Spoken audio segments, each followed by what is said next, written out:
The following is brought to you by Bleacher Report. If you guys want to check out my live post-game reaction show, make sure to have the Bleacher Report app downloaded and ready to fire up right after the game. You'll find me in the Chargers section. Bolt up. Yo to Bolt fam, it's the director. Chargers fans on Bleacher Report. Hey, all I got to say, let's start off the show right, okay? I got a question for y'all in the chat. Who's got it better than us? Nobody. The Chargers. Now a 7-3 football team in the National Football League. Are you kidding me right now? Are you kidding me right now, Chargers? In a season that we would lose both our Pro Bowl caliber tackles, in a season where everything seems to be going wrong in terms of health of the team, the Bolts somehow defying the odds. Now one of the more dangerous teams in all of the AFC. Who's bolting up with me right now, dude? I see you guys in the chat. I see you guys bolting up with me. Exciting times, man. Exciting times to be a Chargers fan. Last week, of course, the Titans. You think, we survived that game. This week was more of a statement game for me, man. This is one of those games where it's like you got a lot of things that are wrong, a lot of things that need, workarounds and problems that need solving before we, even think about getting our first playoff win under Justin Herbert. But a lot of that stuff got at least put on notice for me this week. That offensive line stinks. We saw a lot of that. But hey, we did, for the most part, shut down TJ Watt of all people. He did get the sack. It was late, whatever. But that was behind this offensive line that has been absolutely putrid. Yeah, there were some moments there I was like, pray for Justin Herbert for him to even make it out of SoFi Stadium this week. But they were still able to outlast and outlive Pittsburgh. And that's a good football team, man. They came into this game, 5-3? And they had a lot to play for in this one. As a reminder, I've been talking about this leading up to this game, but as a reminder to anybody that doesn't watch my short-form content or YouTube or whatever, the big story behind this matchup was the playoff implications. E.g., if you win, it improves your chances to make the postseason dramatically, and if you lose, it's going to be a tough climb. And this seems like a fork in the road for me, right? Like, you can either go down this path and hopefully make the postseason, or you can go down this path and, my goodness, you're looking real good to hopefully get that first win under Justin Herbert in the postseason. And we went down the right path this week. Pittsburgh, with a win in this game, would have had a around 75% chance at making the postseason.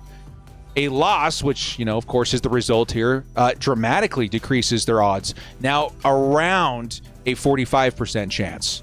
They knew this coming into this game. The Chargers, on the other hand, who came into this game 6-3, a win would put us over 80%. I think it's around 85% if I do remember correctly. Awesome, right? A loss would have put us in and around the realm. I think it was 55%, 65%. Now we don't even have to think about that. Now the Chargers are looking at the second half of the season with really good playoff odds in front of them and some proof in the pudding. And what I mean by that is like I said before, there are problems with this football team. Every team has them, injuries, this and that. But this team proved to me that they are able to figure it out, that they've got the coaching to sort it out. And what does that result in? Winners. Winners that persist. Winners that figure it out. Winners that can move into the next tier of AFC opponents. Sure, the Broncos are still ahead of us. I won't get too much started on that. I'm sure you guys have seen a game or two. And if you've not, well, you should go catch one, at least the highlights. See what that experience is like. But to me, the Chargers still feel like that top team in the AFC West. I think it's a matter of time before the bottom drops out in the Broncos. Hopefully, it could even be in that game we have against them. Is it in December, right? We'll see. That could be the determining factor of the division. Point is, the Chargers have some momentum right now, and that's huge. That is huge going into the second half of the season with such a strong record, with all these question marks.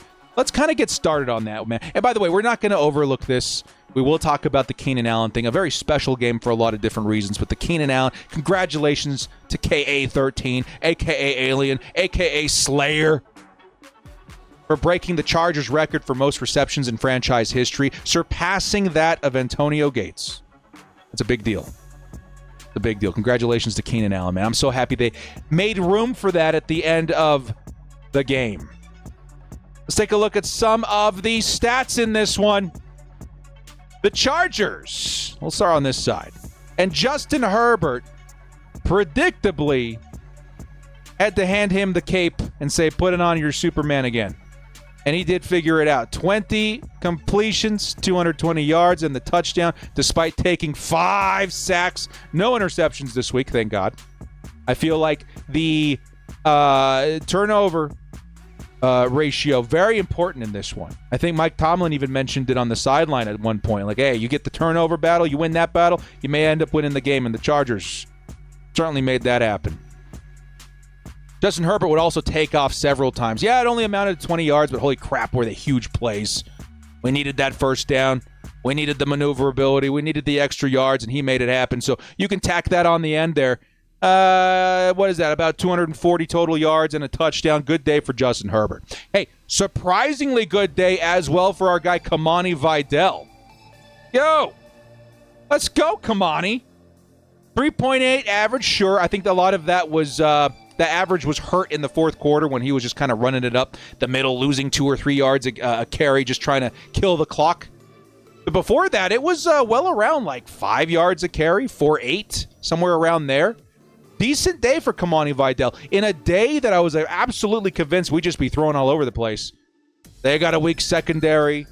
Their run defense is fine, I guess. It's nothing to write home about. And yet the Chargers found a way to run the football with Kamani Vidal. Awesome.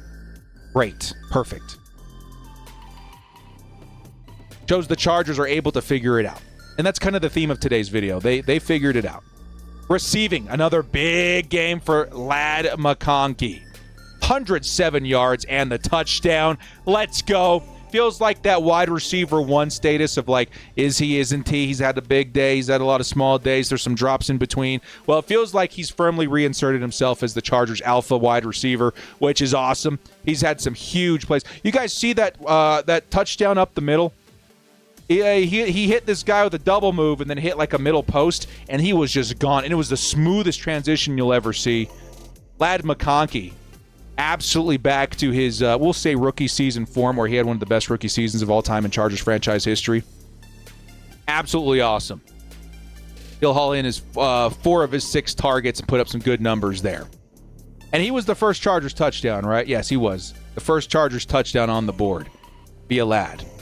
Quentin Johnson, also pretty good this game, man. I understand there's only 10 or 5 receptions out of 10 targets, but he was one of those guys I wanted to look at a lot this week. Considering, again, the weak secondary, this and that, but you would think to get the ball out quickly. And you want to get it to guys with good yak, right? Yards after the catch. And Quentin, he put on some moves this week, man. I know only 42 yards, but hey-oh. He was making guys miss. He was stiff-arming. He was picking up those extra yards like we had predicted, and he looked pretty good. Keenan Allen, of course, got his 2 catches to break the record. Rondé Gadsden, his first struggle bus game, which would end in a knee injury. We don't know the extent of that. We'll keep an eye on it, but one to kind of keep an eye on because, you know, we knew he'd have to come down to earth at some point, but he's become a very pivotal part of this team's offense and maybe a big reason why we saw a big game from the other receivers, seeing as Gadsden has been the leading receiver for a couple of games now in the last 3 weeks. Okay. Nice week for the offense in total. I think they figured it out. I will say that the first quarter was a bit of a snooze cruise. You know, I wasn't having it. I was pretty frustrated. We weren't getting anywhere. There was no momentum, no first downs even, nothing to write home about. And then it really picked up at the very tail end of the second quarter, just getting into the second half where the Chargers would have possession again. And that really helped shift things. There was really like a back and forth of no one budging, giving up momentum until that moment in the second quarter, which was awesome. But I think a lot of praise this week also needs to go to, number 1, we'll say Cameron Dicker, okay? Hit that 59-yard field goal. Sure, he did have the doinker in there too, which was unfortunate. It'll hit that 59-yarder, which I think matches his all-time record, right? But also I wanted to give some dividends to the defense. Good defensive day, man. I was expecting a much higher score. Maybe not much higher, but I was expecting more points on the board in total. My score prediction was in and around the realm of like 33-26. And that's because I expected Aaron Rodgers and the Steelers to put up a pretty good fight. You got this guy who's moving the ball pretty well. Yes, they've shifted gears. This is not the Steelers of yesterday where they're just ground and pound all day. But they have this pretty nice intermediate passing game, right? They got Aaron Rodgers, who's playing a pretty good game manager role for the team at quarterback. They got some weapons out there. And I figure that they would be one that, was maybe giving the Chargers fits. We have to play a little catch-up. We have to put points on the board. We got to stay ahead of them, this and that. No, the defense really massaged a lot of those issues away from me, man. They were very, very good this week behind a number of different players. There's so many that I'm actually just going to have to go down this list and be like, oh, I remember this. Reminisce with me, Bolt fam. Reminisce with me. The defensive effort of the Chargers in Sunday Night Football. Deion Henley had a whole bunch of good tackles. Elijah Molden had that really big tackle. I think it was on, was it DK Metcalf? Good play there. RJ Mickens. The man would log his second interception in his rookie season. A 7th-round pick for the Chargers, right? At a Clemson. Maybe one of the reasons why they were so comfortable with trading away Alohi Gilman. He is stepping up big time. What a value for the Chargers in the late round. Him and Gadsden and all these guys. I mean, we got ourselves an excellent draft mind in Joe Ortiz. Excellent day for RJ Mickens. Very eagerly awaiting to see what the second half of the season looks like for him. Dante Jackson would also log an interception. Guys, this is like the Aaron Rodgers game from hell for Aaron Rodgers. He would end with 3 sacks, 2 interceptions, just the 1 touchdown. Chargers defense came to play, dude. They came to play. Dante Jackson with the interception. A couple passes defended. He looked awesome out there, too. Derwin James. Sure, the stats don't, shoot out, but he was really good out there in terms of his leadership, his versatility. Denzel Perryman was out there thumping heads. He had some pretty big tackles on Jalen Warren, if I do recall. Khalil Mack really set the tone, though, didn't he? Oh, dude, that's safety. I feel like that was the beginning of the momentum shift. Yeah, we eventually got in there. Thanks to the efforts of Khalil Mack, he was the first one to put up points for the Chargers. And R.J. Mickens with the interception, that would eventually turn into the touchdown for Ladd McConkey. But Khalil Mack, I think, really helped us initially gain that spark, right? That little piece of momentum that would propel us to what our second half would look like. Of course, he had 3 tackles. He had that tackle for loss. Sneakily, too, I don't know if the stats reflect it. He was really good versus the run as well. He was very disruptive. He was in constant, pressure of Aaron Rodgers, which made life pretty miserable for him, but also logged that sack and that safety, which really did, again, set a nice tone for the defense. Who else had a pretty good day? Tua Pelotu would log the sack. He had a pretty good day there. Where's Bud Dupree? Bud Dupree also got the sack. Jesse Minter did an excellent job this week, man. There was one play in particular where Aaron Rodgers, he was hitting the same zone over and over. And so what Jesse Minter did was disguise one of his edge rushers as a hook curl, which basically means instead of going after the quarterback in that play, he dropped back in coverage, which was, again, very startling to Aaron Rodgers. He was not expecting that, and that ended up killing that drive, and I think eventually resulting in no points for the Steelers in that play. Very big play there, man. Excellent game by Jesse Minter. Cam Hart, although getting hurdled, I remember him making a pretty big play. He had a pass defended. There's Nico Reed. You guys remember this could have ended up being a momentum swing in the direction of the Steelers as well. You guys remember this huge pass that Aaron Rodgers would throw downfield to Calvin Austin, I think, who looks to be pretty wide open, man. It looks like one of those plays where, there it is, the busted coverage. That's a touchdown right there. Well, Nico Reed, man, rookie corner out of Oregon, would just turn it into 3rd, 4th gear, and it closed the gap immediately, threw an arm up there. That's a football play right there, man. Impressive effort by Nico Reed. Did not allow that momentum-shifting huge catch by Calvin Austin. Excellent defensive day, man. Did I miss anybody, chat? I think we got everybody as, mentionable with some of the big plays of the day. That was a good one, man. Defensively, that was a very, very fun watch. Because like I had been mentioning before, we're going to go to the Steelers side now. Aaron Rodgers has not been terrible this season. I've been going through and doing some research in preparation of this game just to see, okay, what version of Aaron Rodgers can we expect on Sunday? And it's been a while since Aaron Rodgers has been relevant, if I'm being completely honest with you guys. It feels like, since Green Bay, it's been pretty much, downhill. It's not been the Aaron Rodgers that we all remember. And then with the Steelers, it feels like he finally found a spot where he can be that, prime game manager, short, intermediate throw offense sort of dude. I'm sure he was brought in to be the guy that handles the run game, right? To be like, okay, we're here, we're in a run-oriented offense, and they had to take a big shift away from that, much like the Chargers once Amarian got hurt and the offensive line was losing and missing pieces. And despite that, he's been having a pretty good season. The Chargers defense proved to me in this game that secondary is for real, that we had a couple of bad games behind Jesse Minter in the first half of the season. They were, and then again, this is what I'm taking away from it, they were more so stumbles rather than indicators of prolonged, inadequacy, right? More so, this is a temporary issue rather than, something that we're going to see week in and week out, because I saw some very, very good defense out there from a play caller's perspective. From Jesse Minter this week. He looked absolutely awesome. Aaron Rodgers, who again has consistently been pretty good, had his worst game of the season. The most sacks he's taken, if I do recall, the most sacks he's taken, I think it tied the most interceptions that he's thrown in a game this season. Excellent defense by Jesse Minter this week, man. Very, very impressed by him.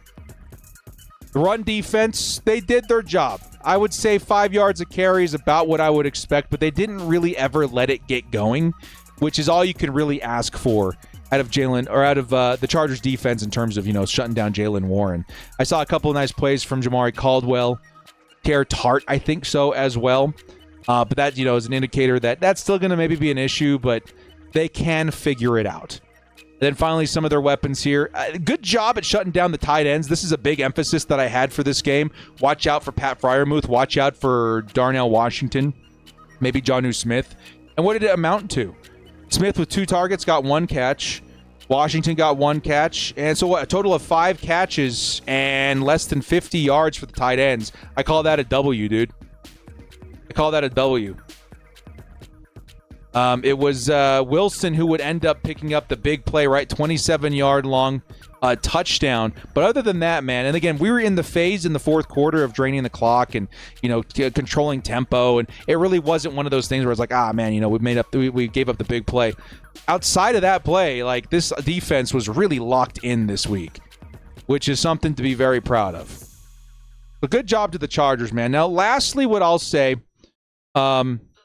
before getting into the closing statements here, the Chargers offensive line did much better than I expected. Actually, this is part of the closing statements.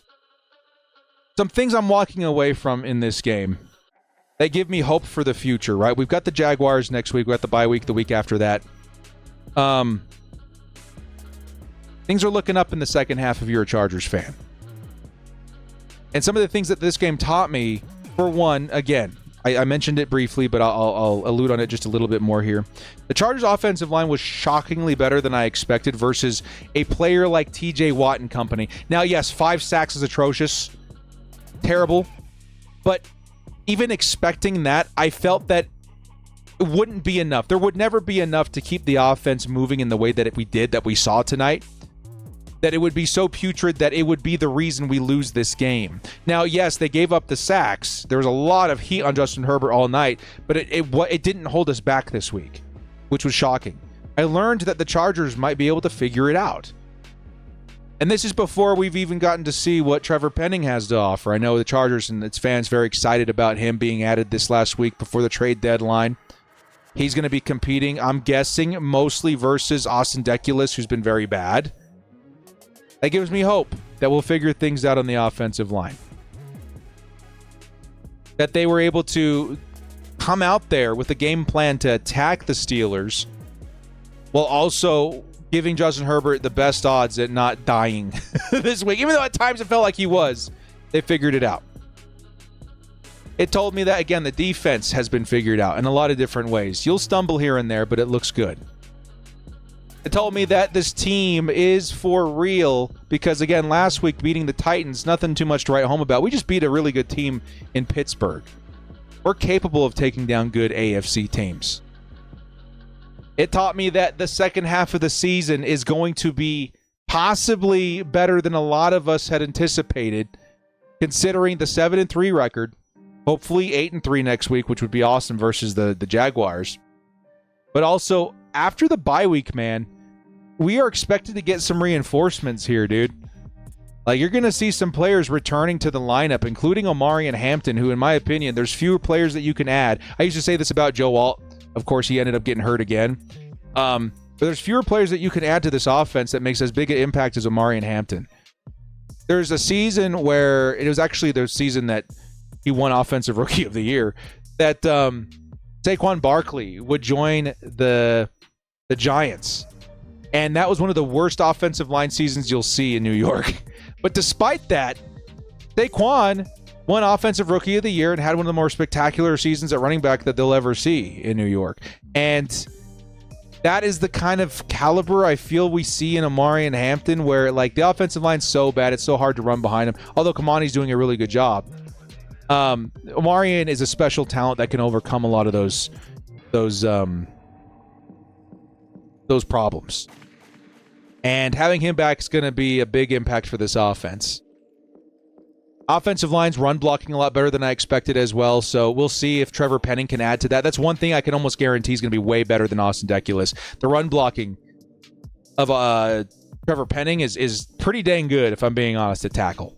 He really is not something great to write home about when it comes to pass protection, but he's a pretty decent run blocker, which is going to help Omarian in his return as well.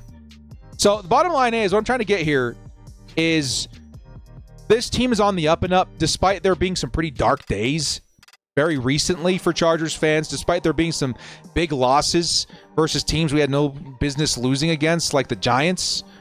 The second half of the season is there's a lot to get excited about. Players coming back, legitimacy in beating good teams, really great adjustments by Jim Harbaugh and company. It feels like we have turned a corner here. I think it's mainly thanks to Jim Harbaugh. But it gives me hope for the second half, and hopefully the Chargers, now with an 85% chance to make the postseason, are up to the challenge of winning that first game and maybe more under Justin Herbert in the postseason. And I'm starting to believe that a little bit more every week. We'll see how they follow up this game versus Jacksonville. Of course, this could all fall apart, but I'm starting to think that's not going to be the case. That they figured something out, and that this coaching staff is finally starting to flex why they were worth the big bucks, and that the transition over to this system under Jim Harbaugh was worth all of the hype. Excited. Very excited, man. Guys, thank you so much for joining me. This has been The Director. If you like what you saw here on Bleacher Report, hit us up with a follow on your way out. We will see you next time. As always, bolt up, stay frosty, and let's go Bolts. 7-3. Feels good out here, man. Feels good. Bolt up.